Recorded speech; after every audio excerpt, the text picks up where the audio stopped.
Hi, everybody, and welcome back. It's 2025. You know, I've always felt that one should seize the market you're in, the market you've been given. It's almost always a matter of perception, and then you strategize accordingly. Now, with that in mind, interest rates. It is what it is. Is it half full or is it half empty? How do you see it? It's perception. Well, the average 30-year fixed mortgage from 1971 to 2025, that's over 50 years, is 7.72%. 15 months ago, though, in October of 2023, we were at 8%.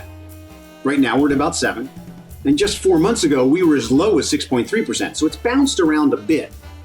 But the psychological effect of coming off of 8% has had a tremendously positive effect on deal volume. So I ask you again, does this feel half full or does it feel half empty? You know, we've all been waiting for rates to drop, and we've been anticipating and hoping for rates to get to 6 or sub 6. But that's highly unlikely this year because the Fed has pulled back, at least for the foreseeable future.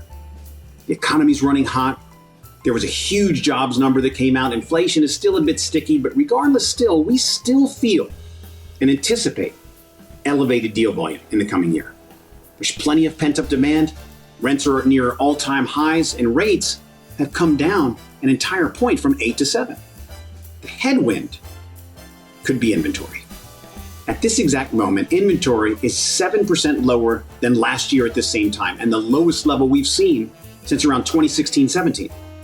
Now, we do expect an influx of seasonal inventory, but overall, this is where we might see some resistance on deal volume. If inventory remains light, there will be fewer transactions, which in turn means upward pressure on prices.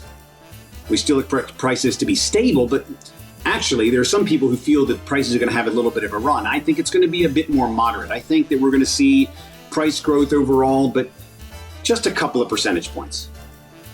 And then there's the unpredictable. With the new administration coming in a few days, comes a lot of different policies. It's actually going to take time to sort through the effects of tariffs, tax cuts, SALT, immigration, lots of factors. So we'll watch all these things. You know, we're at such an inflection point. It's never really been more evident that it's truly a double-edged sword. In order to have rates drop, the economy has to slow down, or inflation has to drop. That scenario, of course, lower interest rates, is great for buying, but wouldn't be a great sign that the economy's doing very well. And conversely, what happens when you have low rates? Well, you invite that lethal metric, competition, meaning higher prices. So, similar question. Which scenario would you view as half full or half empty? High interest rates or high prices? Think about it. In your scenario, what do you think? What would you prefer? Have a great January.